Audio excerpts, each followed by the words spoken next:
Olá, me chamo Nayara. E antes da apresentação do meu trabalho, né, do meu artigo, eu queria fazer alguns agradecimentos. Primeiro, agradecer à universidade pela oportunidade de eu estar aqui, de ter feito o curso, de ter chegado até aqui, perdido o medo de escrever um artigo, que eu falei até com a professora orientadora que eu estava muito receosa, com muito medo de escrever um artigo, mas eu consegui, fico muito feliz com isso. E também quero agradecer imensamente a nossa professora tutora, que foi a Dailza, professora Dailza Araújo, que me ajudou muito no processo para conseguir chegar até aqui. Então eu tive alguns contratempos e ela sempre foi muito bacana comigo, foi muito legal, gentil e me ajudou muito a não desistir e estar aqui. Então agradeço por todo esse conhecimento passado, as aulas foram maravilhosas, os professores foram muito incríveis.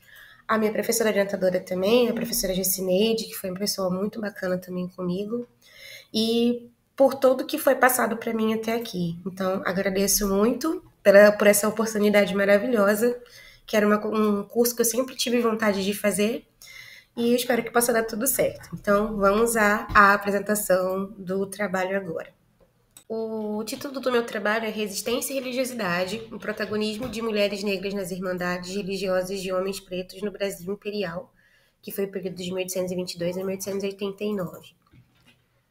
Aqui estão dispostas os coordenadores do curso, vice-coordenação, coordenação e reitoria da Unifesp. Bom, como introdução, temos o tema do trabalho, são as funções exercidas por mulheres negras nas irmandades dos homens pretos no período imperial no Brasil. A justificativa para esse tema é que as irmandades foram espaços fundamentais de religiosidade, solidariedade e preservação cultural durante o Brasil imperial. Apesar disso, a atuação de mulheres negras foi muitas vezes inviabilizada nos registros oficiais, ficando à margem da historiografia. Então, muitas das coisas que elas fizeram, a gente não tem em documentações oficiais, né? O problema de pesquisa é como as mulheres negras atuaram nas Irmandades Negras dos Homens Pretos no Brasil imperial e de que maneira essa atuação representou forma de resistência em uma sociedade marcada pela escravidão e pelo patriarcado. E como objetivo geral, a gente tem de analisar a atuação dessas mulheres negras nas Irmandades dos Homens Pretos no Brasil Imperial, destacando as suas funções, estratégias de resistência, protagonismo social, religioso e cultural, ok? Bom, a minha metodologia utilizada foi uma abordagem qualitativa e bibliográfica. Então, eu fiz uma revisão bibliográfica, né? Eu fui atrás de teses, artigos, dissertações, para poder formular a minha pesquisa. Então, como limitação de pesquisa está escrito aqui, eu não fui em fontes primárias, como, por exemplo, os compromissos das irmandades. Não fui nisso, nessas fontes. Eu fui através de textos já escritos por outros autores, tá? De técnicas de análise, como análise temática das obras, né, identificando as recorrências e padrões das falas dos autores sobre o papel dessas mulheres nas Irmandades de Homens Pretos. As categorias utilizadas para a procura dos textos, dos trabalhos, foram cuidado, religiosidade, liderança e resistência. A comparação que eu utilizei também foram de diferentes regiões do Brasil, né? Goiás, Sergipe, Bahia e São Paulo, observando o que havia de semelhante nessas irmandades e as particularidades deles também, tá? Dessas irmandades. E as limitações de pesquisa foram essas, que eu não fui em fontes primárias, e também porque em registros oficiais, algumas vezes a gente não vai encontrar o papel dessas mulheres, as funções exercidas por elas nos compromissos das irmandades, que eram documentos muito importantes para a gente poder entender o dia a dia das irmandades. Bom, de característica das irmandades, a gente vai ter, como as irmandades dos homens pretos, elas provêm de confrarias de homens brancos, né?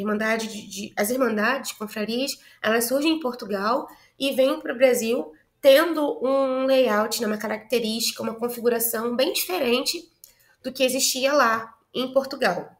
Então, aqui, essas irmandades, elas são espaços de interação, de sociabilidade, até para dividir sentimentos de angústia, de saudade da terra natal, no caso das Irmandades dos Homens Pretos, né? Então, a gente vai ter toda essa associação dentro dessas instituições, dessas associações, tá? E na dos homens pretos, a gente vê que é um local que se torna um espaço para o surgimento de uma identificação e reestruturação de laços. Outra coisa importante que a gente tem que mencionar também é que as Irmandades dos Homens Pretos, além dessa parte de ser uma identificação, de ser um lugar onde eles podem, os homens e mulheres podem ser eles mesmos, né, fugindo daquela repressão da sociedade, a gente também tem uma coisa relacionada à religiosidade, que existem os oragos, né, os santos padroeiros das Irmandades, que são diferentes das confrarias, né, das Irmandades de Homens Brancos.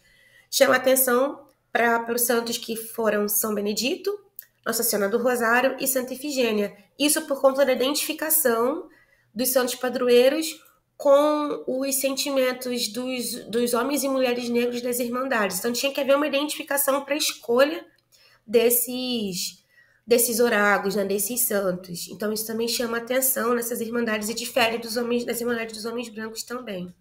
E as atribuições das Irmandades, a gente vai ver que era prestar auxílio a irmanados e irmanadas, ajuda mútua, compra de alforria, auxílio para pessoas que estão adoentadas, local para enterrar os mortos. Então, tudo isso também era fornecido dentro dessas Irmandades dos Homens Pretos. E, como eu comentei anteriormente, os compromissos foram essenciais para a gente poder entender o funcionamento dessas Irmandades. Nesses compromissos, tinha as funções exercidas, quem exercia essas funções, quem poderia, esse homem ou mulher. Então, todas as informações sobre as Irmandades estão contidas nesses documentos.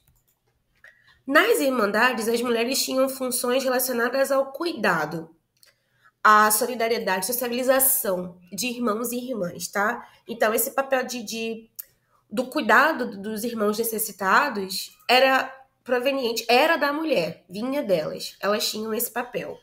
Mas também a gente tem uma coisa importante relacionada ao papel das mulheres, que é na criação e na organização das festas dos padroeiros, né, em homenagem ao padroeiro.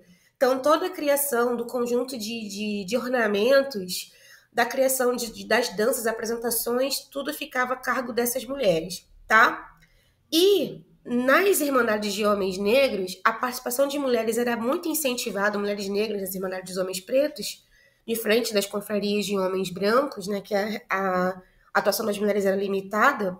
Nas confrarias e Irmandades de Homens Pretos, a gente vai observar que era incentivado por conta de coisas próprias que as mulheres tinham que fazer, realizar, e também porque tinha um número muito grande de homens e era incentivado que as mulheres chegassem até lá, que elas entrassem nas Irmandades para poder ter relacionamentos afetivos com esses homens. Então, para os homens terem as suas núpcias, eles incentivavam a entrada de mulheres nessas Irmandades. Então, por isso que, diferente das confrarias de homens brancos, as confrarias de homens negros, sim, estimulavam a entrada de mulheres para participar das Irmandades. Mas além desse papel de sociabilidade que a gente comentou, que era uma coisa, um papel exercido por mulheres, a gente vai observar nos lugares diferentes do Brasil, na Paraíba, por exemplo, as mulheres podiam se tornar juízas e até mesmo escrivãs, ganhando destaque dentro da sociedade. Mas mesmo tornando-se juízas ou escrivãs ou rainhas das Irmandades, elas ainda não podiam ter direito ao voto dentro da Irmandade, tá? Que para escolher os cargos, o de juíza, por exemplo, deveria ser votado pelas pessoas participantes das Irmandades. E mesmo elas tomando esses cargos, elas não tinham acesso ao voto. E nessa Irmandade da Paraíba, a gente vai perceber também que rainhas juízas podiam ser mulheres tanto ex-escravizadas quanto escravizadas, tá? No Sergipe, a gente chama atenção para uma coisa interessante, um caso da Angélica de Seabra, que ela se torna juíza em 1879. E como eu mencionei, para você ser juíza, você tinha que ter o voto dos participantes da Irmandade. Então, a Angélica de Seabra foi votada e escolhida para ser juíza. Então, isso é importante. Também, nessas Irmandades da Paraíba, no Sergipe, elas organizavam festas dos padroeiros e era a função delas os cortejos e assumir o cargo de esmoler, que era recolher contribuição das pessoas, isso acontecia nas festas dos padroeiros, para poder manter a Irmandade funcionando legalmente, né? Para que tudo ficasse corretinho dentro da Irmandade e funcionasse bem. Em Goiás, as mulheres atuavam também como rainhas e juízas e ajudavam as Irmandades com contribuições financeiras próprias. Então, as contribuições que elas adquiriram, né, o dinheiro que elas adquiriram, elas acabavam ajudando também nas irmandades, no funcionamento das irmandades. Já em São Paulo, a gente não observa tanto cargos, tirando a parte de acolhimento das mulheres, né, que era algo muito delas, relacionado a elas. Os homens ficavam mais na parte administrativa da irmandade, em cargos mais altos, enquanto as mulheres ficavam na parte do acolhimento. Mas a gente também destaca uma mulher, que foi a Maria Rufina do Ó, que ela se torna rainha na festa de Nossa Senhora do Rosário. Ela tem uma joia, ela dá uma joia de 640 mil réis, e ela consegue se tornar rainha da festa de Nossa Senhora do Rosário. E a Maria Rufina do Ó participava de 4 irmandades ao mesmo tempo, que também era uma prática comum por conta do acolhimento e proteção dessas mulheres. Então, isso acabava acontecendo também nesse período. E uma irmandade que chama muita atenção nesses estudos foi a Irmandade da Boa Morte na Bahia, que era, e ainda é, né, porque essa irmandade ainda existe, ela é composta majoritariamente por mulheres. E para ingressar nessa irmandade, a mulher ela deveria ser uma pessoa de santo. Então, ela deveria manter em dia as práticas com candomblé. Uma coisa que a gente precisa colocar também é que a religiosidade foi muito importante para manter e criar essa identificação da mulher. Então, elas usaram muito a religião para isso, para se apropriar disso e manter forte o seu vínculo e identificação com as culturas africanas, tá? Então, deveria ser mulher de santo, deveria seguir o candomblé. Embora o candomblé tivesse vindo da África, aqui no Brasil criou-se formas de cultuar a religião, né, de professar a religião de formas diferentes. Também porque a gente vai ter, vai inserindo práticas diferentes no candomblé aqui também. Mas as mulheres da Boa Morte, a Irmandade da Boa Morte, conseguiu manter e cultivar a cultura africana religiosa, no caso da prática do candomblé, é muito viva na irmandade delas, né, lá na Bahia, tá? Então, elas foram muito importantes para a manutenção da cultura africana. E essa irmandade, ela nunca teve um compromisso. Por isso, ela nunca esteve ligada à Igreja Católica. Também por isso, muito forte a propagação do culto de religião africana, né, de matriz africana no candomblé.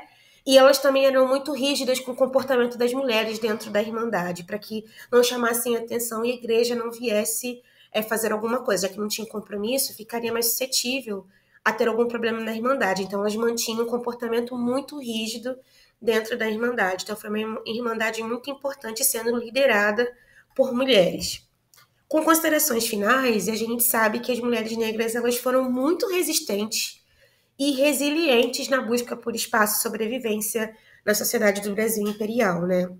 Porque elas começaram a chegar no cuidado feminino, né? Que era uma prática muito das mulheres, que elas tinham que ter esse cuidado com os irmãos necessitados, mas elas acabaram chegando em outros cargos, como de rainha, de juíza, tendo práticas religiosas muito importantes que conseguiram, inclusive, manter os vínculos com a cultura africana no pós-diáspora, né? Então, através desse cuidado, elas conseguiram chegar em outros cargos cada vez maiores e tendo maior representatividade dentro dessas irmandades.